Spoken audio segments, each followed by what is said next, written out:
Merci Myriam pour la présentation de la première partie. Je suis l'étudiant Tamboki Tengegrace qui commence à présenter la seconde partie de notre travail. Je commence à partir de 5 forces plus 1 des porteurs. Nous notons déjà au départ que l'objectif est de fournir la description de la structure de l'entreprise afin d'envisager le potentiel des profits dans un secteur donné. Le but étant donc de connaître l'attrait d'un secteur donné. Nous signalons également que nous sommes dans l'analyse externe du diagnostic stratégique et donc dans les micro-environnements. Sur cette feuille, nous listons les clients de l'entreprise, les fournisseurs, les produits substituables aux produits de l'entreprise, le potentiel entrant dans les secteurs, l'intensité concurrentielle qu'il y a dans les secteurs. Nous essayons de lister aussi le pouvoir de négociation des clients, s'ils sont atomisés, leur pouvoir de négociation est faible. Par contre, s'ils sont concentrés, leur pouvoir de négociation sera élevé. Nous voyons aussi les pouvoirs de négociation des clients ainsi que les barrières à l'entrée.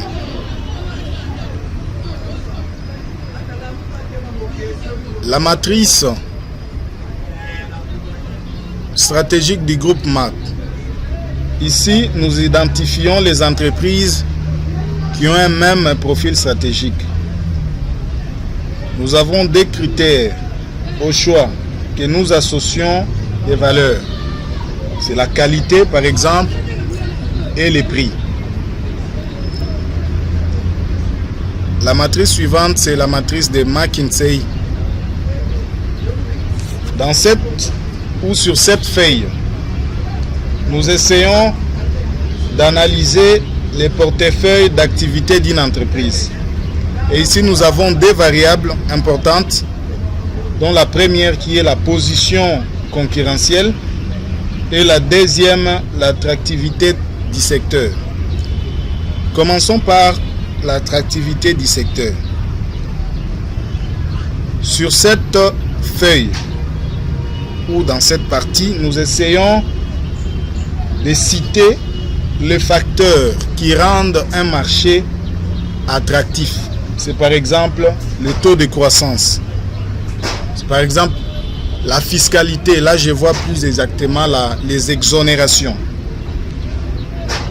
Au niveau de la deuxième variable, qui est la position concurrentielle, nous essayons aussi de lister les facteurs qui aident une entreprise à faire mieux ou de se démarquer de ses concurrents. C'est par exemple la qualité des produits, la rapidité dans la livraison.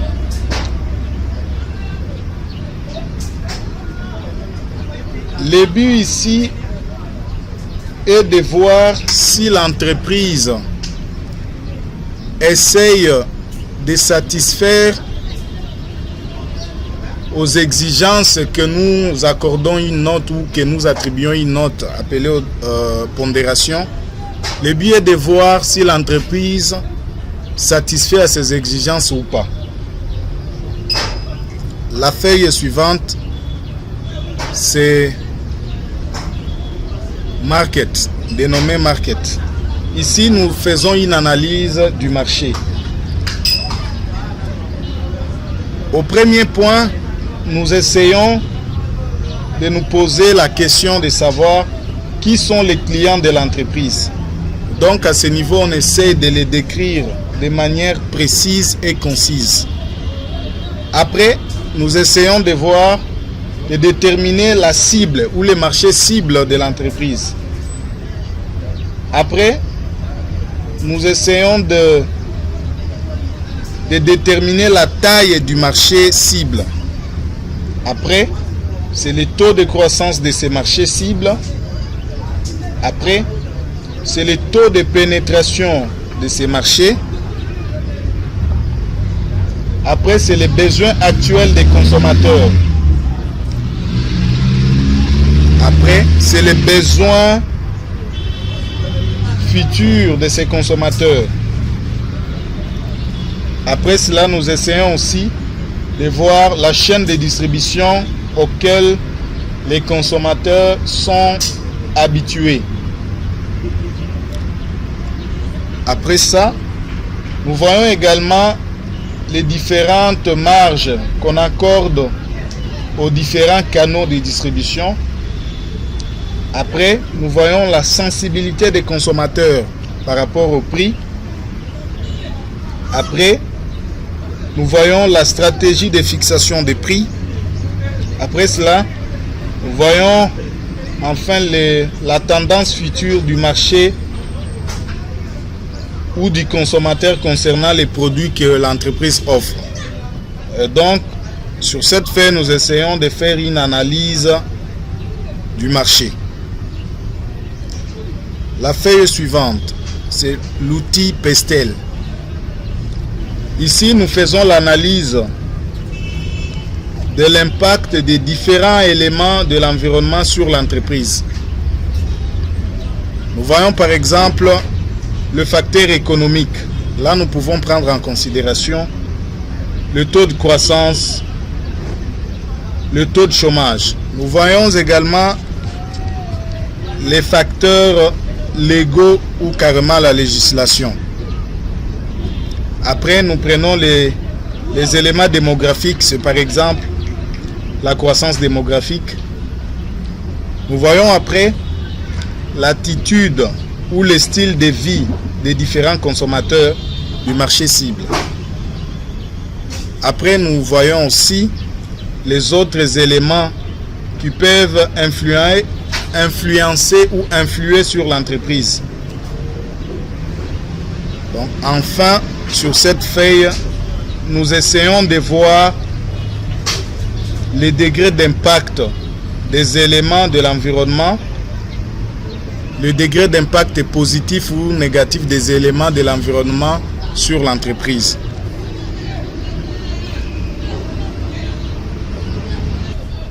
À présent, j'accorde la parole au troisième intervenant, Faniki Zikakesi. Merci Myriam et grâce pour la présentation. Je suis le troisième présentateur de ce fichier. Je commence par la matrice SWOT. Ici, en ce qui concerne la matrice SWOT, elle comporte 4 cadrans dans lesquels nous identifions les forces, faiblesses, opportunités et menaces de l'entreprise. Prenons un exemple de force. Ça peut être un personnel qualifié. Pour la faiblesse, ça peut être un manque de machines adaptées à la technologie. Pour les opportunités, ça peut être l'organisation de la Coupe du Monde en RDC. Ça peut permettre à ce que nous puissions plus produire et vendre. Et pour les menaces, nous allons prendre par exemple la coupure d'Internet pendant un certain temps.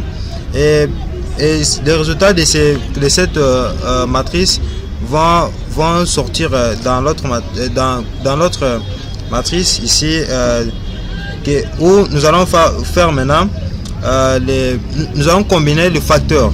C'est par exemple le facteur force et faiblesse.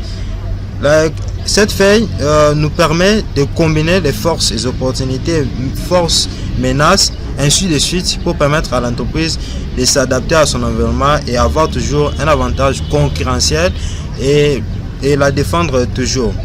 Par rapport à la stratégie Canvas, ici la stratégie Canvas est trop liée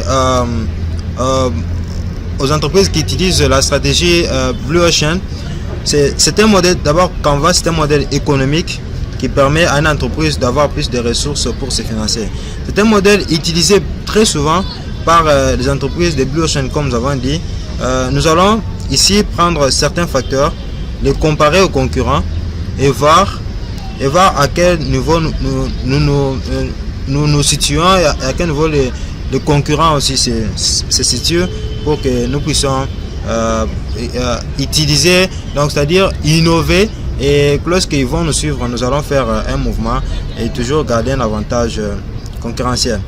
Par rapport à Irak, l'analyse Irak, ici Cet outil nous permet de voir quels sont les facteurs du secteur que nous pouvons soit ici réduire, soit augmenter, éliminer ou créer. Nous prenons un exemple par chaque cadran. C'est par exemple les formalités. Nous pouvons réduire les formalités qu'un client peut remplir avant d'être en possession de son produit, enlever d'autres étapes. Ce que nous devons augmenter, c'est le temps de traitement de la commande et du service après-vente. Nous devons avoir moins de temps pour traiter la commande du client, c'est-à-dire augmenter ce temps-là. Ce que nous pouvons éliminer, nous pouvons voir diminuer les stocks de certains biens, c'est-à-dire ne pas avoir trop de stocks, surtout pour les biens qui se vendent très rarement. Et automatiquement, la réponse à l'élimination, c'est créer. Créer quoi? C'est l'utilisation de just in time, c'est-à-dire produire un lot d'un modèle, c'est-à-dire créer un lot d'un modèle par exemple et puis le vendre directement sans pouvoir avoir un stock. Voilà.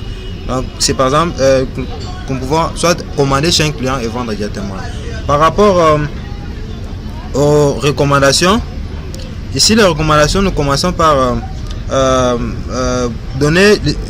répertorier les informations de l'entreprise. C'est par exemple le niveau de revenus bruts actuel, le niveau de revenus après impôt, le net après impôt. Nous allons faire une projection de 3 ans et aussi le faire aussi en pourcentage. Nous allons proposer des stratégies pour atteindre ces nouvelles performances. Nous allons proposer le programme périodique. Le programme périodique, ça peut être hebdomadaire, ça peut être journalier pour atteindre ces performances. Nous allons identifier les facteurs qui peuvent faire échouer des performances, identifier les mesures de correction qui vont nous permettre de contourner ces facteurs perturbateurs. Par rapport à la mission, ici, la feuille de la mission va nous permettre de voir la mission actuelle de l'entreprise, sa raison d'être. Si cette mission ne correspond pas à ce que l'entreprise fait, et puis nous allons voir si la mission ne correspond pas à ce que l'entreprise fait, ou soit si elle est mal formulée, ou n'est pas conforme aux activités actuelles de l'entreprise, nous allons proposer alors une autre mission qui correspond. Donc une mission qui reste dans la vision de l'entreprise. Et par rapport à la vision, Ici la vision pour la vision de l'entreprise, nous voyons ce que l'entreprise aspire à devenir dans le futur, dans les moyens et long terme, comparativement à la mission qui est la raison d'être de l'entreprise. Ici, nous allons faire le même exercice dans cette feuille pour soit maintenir la vision qui existe déjà ou soit la modifier. C'était l'étudiant Fanikizi Kakese Adolphe. Nous vous remercions pour avoir suivi cette vidéo. Merci.